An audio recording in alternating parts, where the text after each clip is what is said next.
No matter what time you hear this, whether you hear it live or whether you hear it in replay, you're in a moment right now where you can look, what can I do to optimize what I'm doing so that I can accelerate the outcomes that I hope to be getting? Welcome to 7 to 8, our special series on 7 and 8 figure speakers. In this interview series, some of the hottest speakers in the industry who've made over 7 figures in a year or less will uncover their twists and turns in their adventures, helping you to avoid the potholes and stick to the fast track. Welcome now to center stage, our next guest speaker. Hey there, peeps. This is Michelle Nedelec, and I am super glad that you're here with us today because I am here with my most amazing guest, Staci Wallace. Staci, thank you so much for your time to be here today. I am so excited. We've already had a few giggles before we got started here, so it's going to be a good time together for sure. I love it. So give everybody kind of the 5,000-foot view of who you are and what you do in business. Oh my goodness. Well, in business, that's a good distinction. In life, I'm a wife of 25 years, now getting ready to have my 26th anniversary. Two young, amazing entrepreneurs, 21 and 23, Peyton and Alexia, who are crushing it in business. They've been owning their own businesses since about 5 years old. So everything that we do in our companies, we've learned how to do it with legacy so that we're not only building a life and business that we love, but one that our children actually want to duplicate or emulate. I'm the CEO of Fuel by Fire. It's one of our companies. Fuel by Fire, we help CEOs, thought leaders, scale 6, 7, 8-figure business, even 9-figure businesses. We've been blessed to scale multiple multi-million-dollar companies, 7 figures, 8 figures, 9 figures. We've been doing this for about 35 years. So being able to do that now in this season of our lives through Fuel by Fire by helping other CEOs who might have hit some level of success, but maybe they've hit a roadblock of how do I get to that next income bracket or that next level of what we call PMA, profit-making activities. And it's really a joy to know when we launched this company, we wanted to come out of doing it for corporate America, which we've done over and over again. But we wanted to do it for individual solopreneurs, entrepreneurs, small business owners. We worked with 250,000 small business owners now. And so being able to do that and help them hit scale, it's really a great joy because those are the influencers of the future. I think that's the best way to flip the narrative of negativity is do a transference of wealth to some small business owners who have the heartbeat of America or of we're actually global. So of whatever country they happen to be in so that they can step into their community and make life better for many. Nice. I love it. I love how prolific you are in it. And I love your dedication to them. 250,000. That's incredible. That's awesome. It's crazy. It depends the type of businesses that we work with. We work with all kinds of businesses and we used to do one-on-one coaching. And we realized that one-on-one coaching, although it gives us an incredible opportunity to help people hit scale really fast, we do that very selectively now through something we call platinum programs.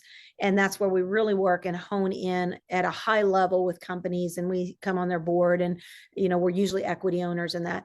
But what we found was as great as that is, that's still a lot like what we did with corporate America and helping scale big companies. We want to help many people hit scale. So that's where we established Fuel by Fire, which is our one-to-many programs, where we can help a lot of entrepreneurs, small business owners step into what is the best and highest use of their sweet spot, which is something we help them identify so that they can hit scale or even go to sale. Nice. I love it. And we're going to talk a ton about that, but I want to back up the bus just a little bit about when you first hit your first million. It might have been 8, but let's go back to that one. No, I wasn't. I mean, it was a long time coming. I remember my brother. So we've had multiple successes. And one of the companies that my husband and my brother started in the game room of their house, it ended up making it big on NASDAQ, went to a $1.2 billion market cap. I remember before that, my brother would say, and he's had multiple successes and incredible exits. In companies. He just had another very big exit in one of his companies. But I remember I had never hit $1 million. I remember actually my husband and I, we had this talk probably a couple of weeks ago. And we drove through a community where we used to live.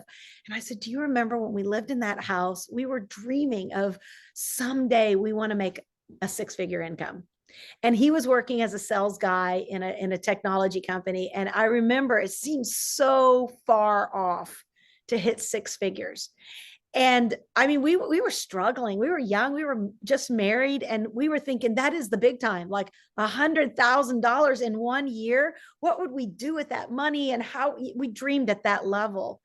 And I remember my brother said something to me. He said, sis, the first million you make will be the hardest million you make. Because not only are you fighting the trajectory of scale, of operations, of infrastructure, but more importantly, you're fighting against the biggest trap of sabotage, which is your own personal emotions. This is the biggest real estate. Your mind is the biggest real estate you'll ever invest in. And so it was really true. The first million will be the hardest because there's so many things you're fighting. Once you've hit a million, you realize it's really not that much money. Now, if you're still in the hunt, I remember if somebody would have said that to me when I was thinking about 100,000, I'd be like, oh, you're so egotistical. So really, good for you. Yeah, that's nice for you. Isn't that special? But once you do understand, there are some very specific habits you have to have in place to operate at a seven-figure level. Those habits are entirely different when you want to operate at eight figures. So we've got a company right now that is part of our platinum program, and they are 21 and 23 years old. They came into our program and they were thinking that they were going to have to claim bankruptcy of a great business that they had, tiny home business that they had started. At 21 and 23, you don't know what you don't know. You hit it good. They hit it to $6.9 million. And then they were like, we don't know what to do now. So they thought they were going to close the company down when we connected. They joined our program, and we, in a matter of 8 months, were able to help them scale into eight figures. What they used, and this is the statement I said to them, what got you here, meaning 6.9 million, and thinking you're going bankrupt, what got you here will not get you there to eight figures and nine figures and beyond. So we had to go in, and even though they had hit seven figures, sustaining seven figures or scaling to eight figures requires an entire different level of infrastructure. Now they're going eight figures and they're looking, how do we get to nine figures? They have to change their team. They have to change their strategies. They have to bring on additional finance in their finance team. There's so much scale that has to take place internally in your infrastructure. So when I go back and I remember hitting the first million, I even want to go back to hitting the first 100,000. It required, number one, our mind to shift. That's the biggest area of sabotage for most businesses, because you hit a roadblock and you want to stop, or you hit a roadblock and you think this isn't good enough. I've done it again. I've launched into something. Versus realizing when you get to $1 million and beyond, it's constant optimization. Failure is not an option. Shutting the doors is not an option. It's, if somebody else has done it before me, that proves that it's possible. I just need to optimize until I get it done. Well, and I think that brings up a good point. And a lot of us were talking on the weekend about how when somebody's starting off and they haven't made that first milestone for them. So sometimes their first milestone is the 100,000. And even then they're still looking for external circumstances going, or reinforcement going, am I doing it right? Am I doing it right? Am I doing it right? Whereas once people have hit those lines, they're no longer asking, well, and it's, am I doing it right? It's that, is the concept right? I guess is the question first. Is this the right concept? Whereas after that, they're taking the concept and they're just tweaking the concept to make it better and better. So the danger I see with a lot of people is at that initial stage, it's not, do I have the right concept? Is, am I good enough to do this? And they so internalize it, like they bring it so close. It's like it's not an idea anymore. It's an essence of who they are. And I think maybe that's why it's so difficult to overcome that first hurdle. But Michelle, that is a big statement. You're such a smart person. Here's the thing is, if you emotionalize every decision that you make in business, you are ultimately going to be caught in the trap of what I call the approval addiction. The bigger you grow a company, the more you have to compartmentalize your emotions, because a lot of you have to do tough things when you're the CEO of a big corporation or even of a small. You have to make tough decisions. Like right now, I'm taking most of our clients through quarterly reviews and helping them walk through quarterly reviews with their team, with their staff. If they're a solopreneur, then they've got to do it on themselves. But operating through those quarterly reviews, what that does is allows you to get non-emotional And it's the difference between approval versus feedback. So early on in your business development, you're always looking for approval. You're looking for people to affirm what you're doing. The more you grow, the more you realize I don't need their approval, but I do need their feedback. So feedback is just like if anybody's involved in technology or development, Scrum, you want to have solid feedback loops at every juncture or milestone, so that not that if they disagree with you that you go, oh, I'm emotional about it, I'm not going to do it anymore. I need your feedback because I've got to constantly optimize in order to get to the next level. So the more you build business, the more you go from 5 figures to 6 figures, you realize, wait a minute, I needed that feedback. I needed those failures. I needed that setback because it staged me for a comeback. But then you go into the 7 figures and now you realize I need feedback loops in every area of my company, in sales, in finance, in marketing, in client success. If I don't get the feedback loop, even though it might not be good, it will not help me be better if I don't assimilate it and then begin to disseminate it to our team so that we can get better. Nice. Love that. And talk to me too about the doing of things, because I think in speaking to a lot of, especially 8-figure business owners, it's just a matter of doing. It's doing. And is it done yet? Whereas the entrepreneurs that are starting and still owning their business, it's like, well, we're thinking about this, we're planning on doing that, and we're hoping that this gets into the right place for it. And it's super conceptual and not a whole lot of action going on. I think at some point in your business acceleration, that's a big word for us. We use the word accelerate a lot. As long as you don't go reverse, the only time to ever go reverse is because you've got to go regain knowledge from something you did in history. So a lot of people, unfortunately, live in reverse. They constantly, like you said, emotionalize, or they even trivialize what happened in their history. They don't understand the value of what happened back then is all about acceleration. So as we look at moving forward as business owners and moving into a new season, no matter what time you hear this, whether you hear it live or whether you hear it in replay, you're in a moment right now where you can look, what can I do to optimize what I'm doing so that I can accelerate the outcomes that I hope to be getting for my clients? And when we do that, that really allows us, that's the only way to hit that next level of critical mass, is you've constantly got to be looking at what you're doing and how can you do it better. Well put. And I wrote down the value of failure, because I think as a commodity in a business, you have to understand that value, because there's a tremendous amount of value in there. Like, people look at it and they go, well, I bought this asset, therefore I have this value. They don't look at it as I have this failure, therefore I have this asset. And you really do. One that, if you've put enough effort into something, can go back to it and say, oh yeah, it wasn't just that main learning point from it. There was a lot of nuances in there that I think can help people to fast forward their growth curve financially, when they recognize that as a value to optimize and then accelerate, which is fantastic.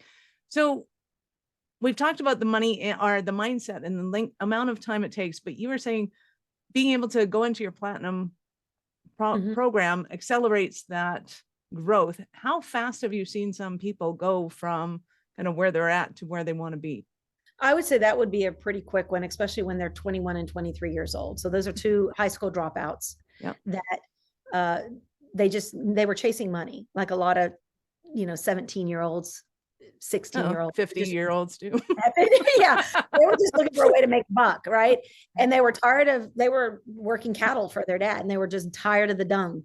And so, and that could probably be a really prolific statement there. I'm just tired of the dung. But at some point, what happened was, one of the guys, they went and they got the equipment needed to build a little shed. They went up to Home Depot, bought the tools, built the shed, and the shed sold before they had it made. And they were like, whoa, wait a minute. That's a good idea. So a pain point created potential for a power play. Let me say that again. Pain point, an area of, I got to have more money. I got to make something happen, created an ability, a potential for a power play. Well, the power play was, I can make something with my hands and I can sell it. What they didn't realize that was right before 2020. that people were going to be downscaling and people were going to be trying to get out of big homes. So what if I took a shed and made it a tiny home? So they started moving into a tiny home production facility. And then next thing you know, boom, they hit this hockey stick growth curve. Just because they hit sales didn't mean they knew how to build a business or run a business. Fair enough. They could have been running at a negative profit margin, but congratulations still. Yeah, right. Awesome. Hurrah for them. Right. What was brilliant though that they did was the 21-year-old who was the CEO, the 21-year-old connected with me because I was searching for tiny homes for a nonprofit organization. We rescue and restore the lives of women and girls that have gone through trafficking and abuse and molestation and that. We have a 90-day, what we call a relaunch program where we help them get their life back together and relaunch back into society. I was looking for tiny homes. I happened to be an elite coach that helps people scale massive businesses. So I'm looking for a tiny home. I contact them. The CEO calls me back on a sales call and he says, I've got your lead. Just want to know, how can I serve you? Well, as we started talking and I told him what it was for, he goes, oh my goodness, I love Zig Ziglar. I told him I had been traveling with Zig Ziglar for 12 years. We started making this connection. He was incredibly good at connecting, good down home Southern boy. He says, I would love to come visit you. Can I come to your property and come visit you? We live in East Texas. We have 62 acres. So I said, absolutely. He drives 2 hours and 45 minutes. Now, this is where he's smart kid. I'm going to go the extra mile, not because I want to make this sell, but because I want to connect with this person. He comes and we sit for about 2 hours. And in that process, I realized not only does he have the tiny homes that could really help our nonprofit, but I have something I can help these guys scale their company where they don't know where to go. It was like, had he not have been generous with his time to come out and want to see how he could serve our nonprofit, I wouldn't have been able to see that this could be a fit for a bigger relationship in the future. 6 months later, they join our platinum program. And in a course of really 6 to 9 months, they're able to go from, I think we're going to have to shut the company down, to scaling over 8 figures and beyond. That goes back to a decision that CEO made to be humble, to be authentic with himself and say, I don't have all the answers, and find the scaffolding that could help him go to the next level. That, Michelle, is where most people miss it. Number one, the ego gets in the way. I'm just going to keep trying to do it. They go to every free launch they can possibly go to. I can figure it out. I can do it on my own. And they never understand the value of investing in scaffolding. So scaffolding is, what don't you know and what do you need to outsource? I call it time expansion, collaboration. If you only have 24, and in your 24, you only have your personal intellect to work with. I didn't go to college. I don't have a fancy pedigree. My parents weren't wealthy. So I'm not that person that says, I've done everything I've done because I learned how to do it. I did it through hard knocks and failing forward over and over and over again. So I knew I'm not the smartest whip in the room. I have to surround myself by people or books or learning, education that's smarter than me. That's what this kid did. Is he said, I need scaffolding. I need somebody, and we just happen to have 35 years of business development that we could help him with. I need somebody to come alongside me and help me get where I haven't been able to get myself. And because he was willing to invest in himself, and that's a pretty high ticket part of our programs, is platinum is the highest thing we offer. But be offering it on that level, he has 100x'd what he's been able to, well, maybe not 100x, but he's 10x'd what he was able to invest in his company because of that one investment. So I would say, as we grow, it's not what don't you know, it's what are you willing to invest in that will get you what you know, so that you can get to where you know you're destined to be. Nice. Well, and I find that there's really a few essential elements to business. That one is the accounting aspect of it, the bookkeeping, the taxes. Mm-hmm. Another one today is the tech side of things and understanding how you can get the tech side. Another one is the administrative stuff. And the fourth one is your mindset. And really, you don't have the, unless you're in tax accounting, you should not be doing your own tax accounting. And there's no way in hell you should be reading a book about tax accounting. You should go, here's my situation. This is what I want to create. How do I do that fastest? And you get a 3-second answer that allows you to then project your business in a different direction. I mean, it just doesn't make sense not to get that kind of, nobody should be reading the tax reports, except for We tax. spent so much time trying to do everything. It's a control issue. It's an ego issue, and it's being cheap.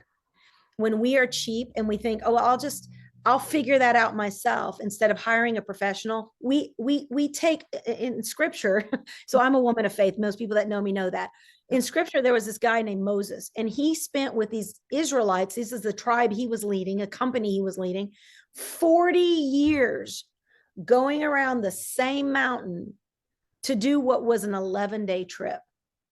So when he finally got over the ego, the murmuring, the complaining, all the internal issues of emotional management, and said, you know what? And this is the beautiful part, is that you're doing good, but you need to learn to delegate.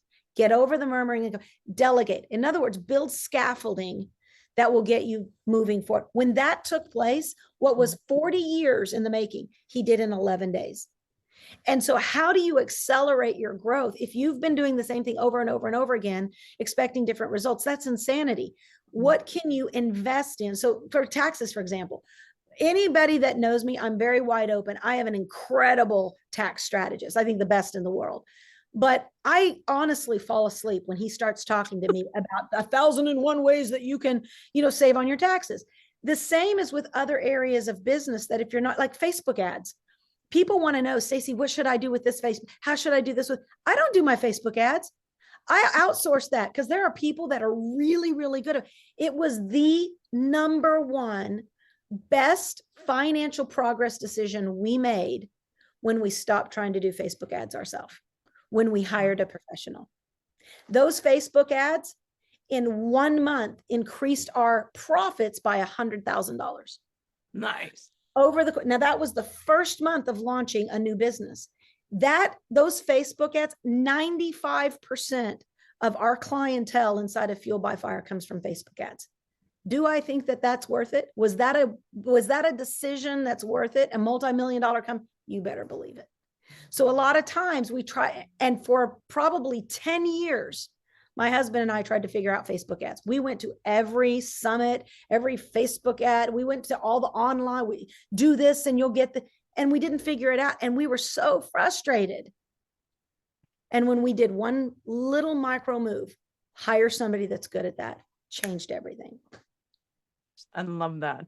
I love it. And it just expounds to, and had I learned it faster, earlier, whatever you want to put it, it's taking somebody else's 40 years of knowledge and putting it into 1 hour. And there's nothing that a single individual can come close to replicating that on. So I'm hoping that we've hammered that point, because I think it's so important that people get with somebody like you, done and been there, bought the t-shirt, regardless of what the business is, to be able to look at it and just bring in your years of experience to go, tweak this, tweak that, rock and roll, let's go.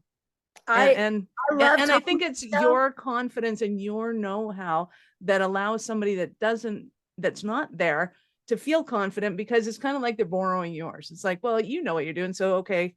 And I would borrow the confidence, borrow the knowledge, and then, don't go blindly in it and abdicate to you, but to get the momentum going because of that. First off, you inspire me.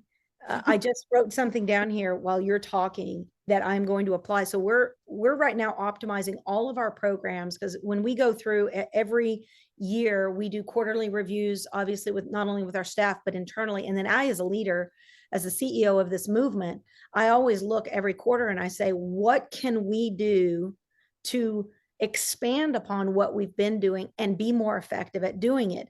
And right now I'm writing curriculum for an entirely new program. And it all is about the way the brain works. I'm a very big study of neuroplasticity and brain share and anything that deals with cognitive resonance, cognitive development. And one of the things that I'm really passionate about, and I wrote this down, and I'd never thought of it till you said it, so you might want to take credit for this.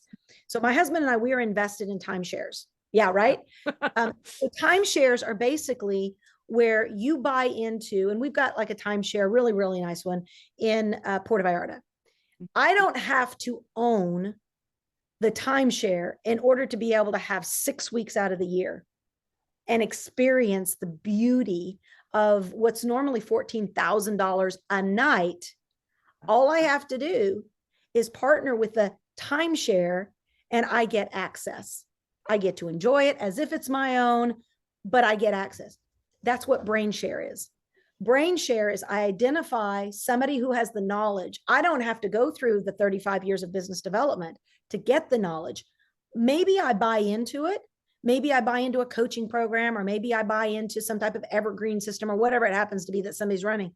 But what I want to do is go in and I want to fully digest. I want to fully enjoy my week in Puerto Vallarta. I want to make sure I know how to get on the golf courses, how I get to get on the gondolas, how I get to be on the beach. So I'm going to have to do some research so I get the most out of that week. The same as when you collaborate or you go into any type of scaffolding or brain share. It's what it is when you read a book. You're doing a brain share. You're taking someone else's knowledge and you're taking it in as your own. So I'm gonna come up with a method about timeshare, brain share. Well, and I will give you a perfect example of this. So we were down in Cabo a couple of weeks ago, and it was I don't know what you would call it. It was kind of like a sectioned off timeshare. So if you paid a certain amount, you got to stay here. If you paid a certain amount, you got to stay there. If you paid a certain amount, you got to stay there. And certain things were included depending on where your stay was. And it was the majority of people went to this one and they just went, oh, this is our little arena and this is where we go.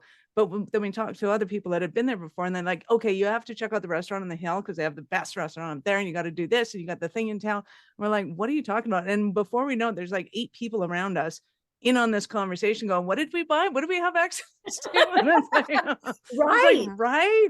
Like we just go in assuming that we know because we know a little bit. It's going into a course. We assume we know a little bit and people don't go up to the instructor and go, hey, here's my situation. Right. What's the best way for me to deal with that? And in that 5 seconds, sometimes somebody can go, oh, this program would be perfect for you because it's a program, but it's the right program. As opposed to, oh, okay, I'll finish this one and then I'll go do another one and then I'll go do another one. It's the ability to know and to pinpoint what your best course of action is in the limited amount of time that you have. So good. Yeah, none of us know really what our iPhones could do, but somebody does. And somebody's probably, and my husband uses Evernote for everything. Like it is his brain. It's how he operates, it's how he thinks. And so I said to him this morning, because part of what we do is not only identify what people should do, but what are the tools, the automations, the technologies that can help them do it and do it faster than if they did it themselves. And so I said to him, I've been using Notes for the longest time, my Apple Notes. And I would quantify that as kind of like a high school program, right? It's good. Everybody can use it. But if I want to graduate and get more effective at putting my thoughts and my consciousness into a tool system or into a note system, I need to up level and I need to go through an ascension model, which is what you're talking about. I need to go to the next level. Evernote would probably be the next level for me so that I can now teach other people how to share the knowledge that I'm taking notes on every single day. There's always a way to optimize what your brain can effectively handle. Most people use that word overwhelmed. I just feel so overwhelmed. Well, you're not really overwhelmed because there's other people that are running bigger businesses, probably have a bigger schedule, but you feel I can't handle anymore because you've hit capacity. Yeah. So the question is, how do I increase capacity? Well, today, what's beautiful is number one, align with people that know more than you so they can help you get to where you need to go faster. Number two, align with automations that can shortcut the things that technology can do so that you can do the things that only you can do. And then duplicate and delegate. We have a model called MADE: monetize, automate, duplicate, and then whatever you can put on evergreen, put it on evergreen. That means that it's residual. It just does it over and over and over again. So those are things that, and evergreen and automation are two very distinctly different, but they do have similarities. When you get to, and you ask the question about 7 figures, when you get to $1 million and above, you have to have a business that is MADE, that's made for profits, that it's monetizable, that it has really good automations that you've set up, that you've delegated layers of leadership. Because a lot of times when you hit $1 million, you're still the solopreneur, but you haven't learned how to duplicate yourself or duplicate the various areas of infrastructure. And then, of course, very important, evergreen. What are the systems that need to be running and operating internally that create residual income over and over and over again? Love that. That is awesome. So there's two things. One is, I know our audience is going to want more from you, and we'll get into that in 1 second. Who would you say is the ideal client for you? If somebody is in this position, they are primed and ready, come and take advantage of this. Our clientele is very distinct, and somebody called it our purple cow. Is we are highly focused on helping CEOs, thought leaders, entrepreneurs build purpose. We are big on core values. We are really big on what matters most. We have a lot of people that make millions of dollars, but they didn't know how to build a family. They didn't know how to do marriage. So we hit 7 F words: faith, family, finance, fitness, focus, freedom, and fun. So we help people build a purpose-driven, highly profitable life and business that they love. I would like to tell you our ideal demographic is 45 to 65, because we do deal with a lot of people that are looking for the exit strategy. But in 2022, God flipped that upside down when he brought us this incredible tribe of young people that are in their 20s. We call them Gen Zs, and they have a movement called the Yes Movement, Young Entrepreneur Success Network. They're building, my son's a part of it, my daughter's part of it. We've got these young people. So I really want to say that I thought we were highly focused on that 45 to 65 seasoned leaders that are looking to scale to the next level or looking to exit. But that got totally changed in 2022, because now we are helping people at every level. We have 18-year-olds that are launching their businesses, but they don't want to go to university to learn how to do this. They would rather partner with a veteran and say, can you shortcut all those years of education for me and help me launch, scale, and sell at some point? So many of these are looking to not only scale their business, but also to sell their business. So it's an interesting question, because our normal demographic would have been 45 to 65 looking to scale 7 and 8 figure businesses, but that got flipped upside down. So I would say somebody's got to help all of these people that are looking to get into the entrepreneurial world. And what better way to do G-Mama, right? So my 45 and up, they don't call me G-Mama, but really the 35 and unders, they call me G-Mama. So I'm okay with that. You call me G-Mama, just call me, and we'll make things happen for sure. I love it. So like I said, I know they're going to want more from you. How did they start their journey with you? First thing I would go is to fbfchallenge.com and get registered for our next free launch, right? Get in there and find out what we do and how we do it. Of course, that is a registration where we go for 7 days and we pour out some of our best content, a lot of knowledge, of tactical information that you can apply immediately to boost your business forward. Of course, you can go to staciwallace.com. It's Staci with an I. And that is like our one-stop shop, kind of our brochure of everything that we do, including our nonprofit organization. You can find information about that as well at staciwallace.com. Nice. I love it. So you have been absolutely fabulous. I think I am going to ask you this. I was deliberating because I know I asked you this before, but I'm going to do it again. At what point in life did you know that you were a special kind of crazy enough to think that you could become an entrepreneur? I love that. I think for me, I grew up with a father who was a minister and a businessman. And because I grew up in a highly faith-based environment, he taught me that anything is possible. And I was born into a family of potential I grew up on Zig Ziglar as a little girl. So I can't say that there was a time in my I would tell you, I went through a lot of failures, divorce, suicidal depression, and all that in my early 20s, and had to make a critical decision of what I was going to live for. That was when I made the shift into it. But I was born into potential. I was taught, even as a basketball player, that I was going to be the first white girl on the Harlem Globetrotters. I was going to be the first white girl signed to Motown. Every dream that I had, by the time I was 16, I was traveling with a 21-piece orchestra, had been signed for the Olympics to sing the opening and closing ceremonies of the Olympics. I was picked for the Junior Olympic basketball team. All of those successes and the 5 US presidents that I ended up being on stage with, all of that came because I had a mom and dad that chose to be my scaffolding. They were my platinum program. And they said, Staci, anything is possible. Anything is possible. but you're just going to have to pay the price, because not everything is going to be probable. You're going to have to do the hard work, and you're going to have to do it consistently. When my father passed away, I can tell you, I didn't miss a beat. I miss his presence, but I don't feel in mourning over he's not here. I feel like he left so much in 63 years into my life. I feel like he left so much. I am going to spend the rest of my life trying to keep up with all the things he believed I could do. Nice. I love that. That is beautiful. Thank you.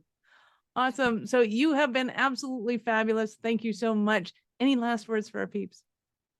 I just encourage, whatever your plan is, whatever your scale process is, whether you're scaling to 100,000, whether you're scaling to 7 figures, 8 figures or beyond, make matter most to you what matters most to God.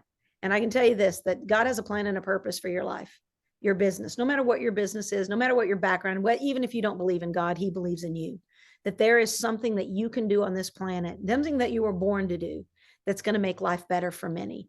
Don't give up. All of your dreams won't come true, but the God dreams always do. I love it. Awesome. Thank you again for your time. You've been amazing. Thank you, Michelle. Peeps, this is Michelle Nedelec. Thank you for being here with us today. Be sure to subscribe to the show. Watch all the continuing episodes, because we love helping you grow your business. Thank you for listening to 7 to 8. If you're interested in upping your speaking game, be sure to connect with our guests with the links in the show notes, and connect with me to see how we can help you get your tech done for you and help your speaking dreams come true.